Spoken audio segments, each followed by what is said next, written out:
उत्पत्ति 3। आदम और हव्वा का पाप तथा अदन की वाटिका से निकाला जाना।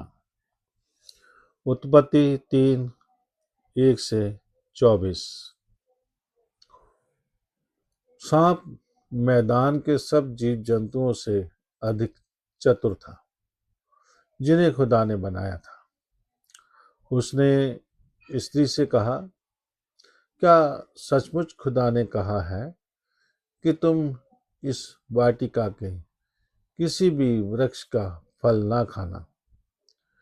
स्त्री ने उत्तर दिया, हम वाटिका के वृक्षों का फल खा सकते हैं, परंतु जो वृक्ष वाटिका के बीच में है उसके विषय में खुदा ने कहा है, तुम उसका फल ना खाना और न उसे छूना, नहीं तो तुम मर जाओगे। सांप ने स्त्री से कहा, तुम कभी ना मरोगे, क्योंकि खुदा जानता है कि जिस दिन तुम उसका फल खाओगे उसी दिन तुम्हारी आंखें खुल जाएंगी और तुम भले और बुरे का ज्ञान पाकर खुदा के समान हो जाओगे।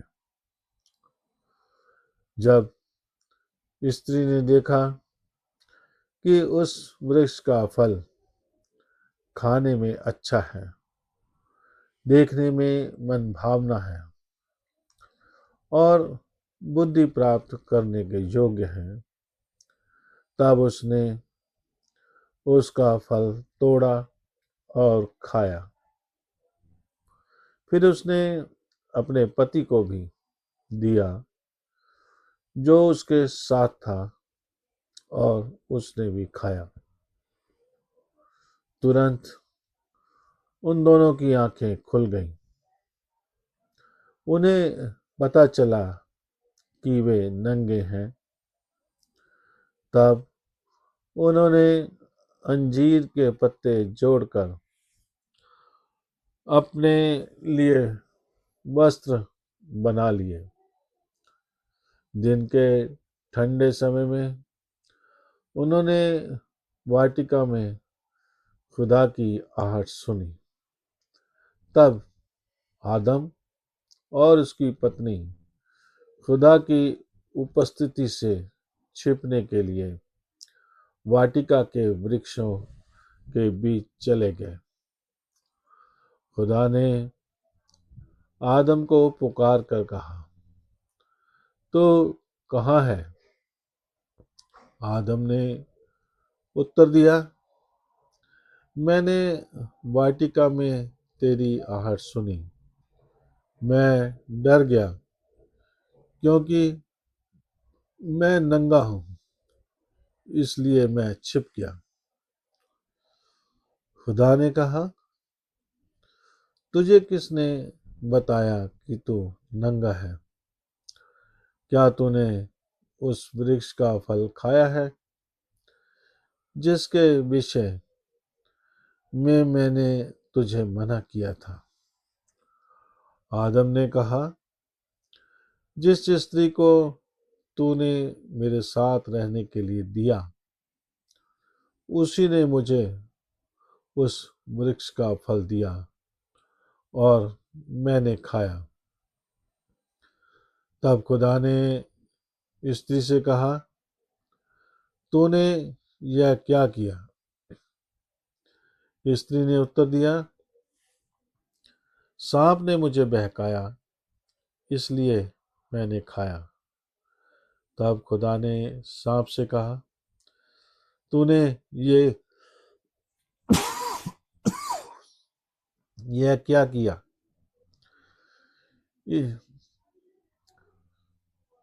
इसलिए तू सब पशुओं और सब वन पशुओं से अधिक श्रापित होगा। तू अपने पेट के बल चलेगा और जीवन भर मिट्टी चाटेगा। मैं तेरे और स्त्री के बीच और तेरे वंश और उसके वंश के बीच बैर उत्पन्न करूंगा, वह तेरे सिर को कुचलेगा और तू इसकी एड़ी पर डसेगा। फिर खुदा ने स्त्री से कहा, मैं तेरी गर्भावस्था की पीड़ा बहुत बढ़ाऊंगा,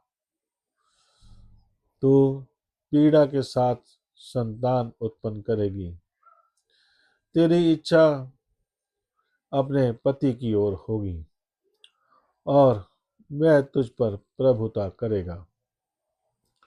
फिर खुदा ने आदम से कहा, क्योंकि तूने अपनी पत्नी की बात मानी और उस वृक्ष का फल खाया जिसके विषय में मैंने तुझे आज्ञा दी थी कि उसे ना खाना, इसलिए तेरे कारण भूमि श्रापित हुई।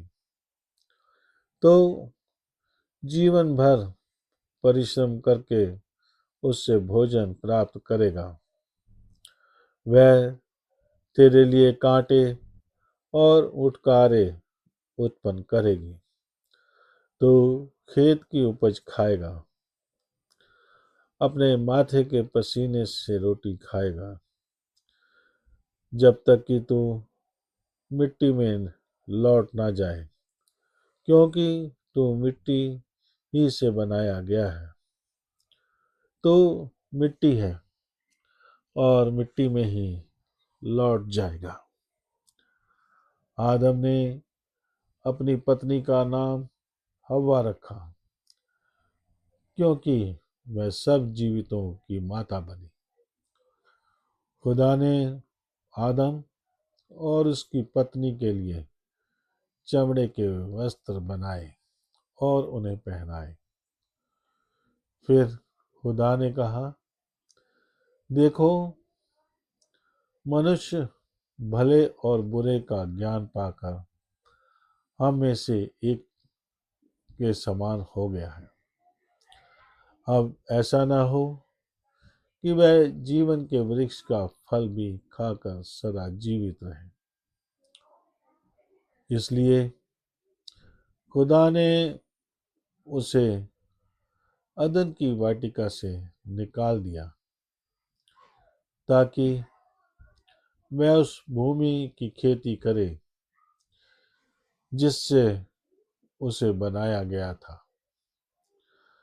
जब आदम और हव्वा वाटिका से निकाल दिए गए, तब खुदा ने अदन की वाटिका के पूर्व में करूबों और चारों ओर घूमने वाली ज्वलंत तलवार को नियुक्त किया, ताकि जीवन के वृक्ष का मार्ग सुरक्षित रहे। इस प्रकार आदम और हव्वा अदन की वाटिका से बाहर हो गए और जीवन के वृक्ष का मार्ग करूबों तथा ज्वलंत तलवार द्वारा सुरक्षित रखा गया।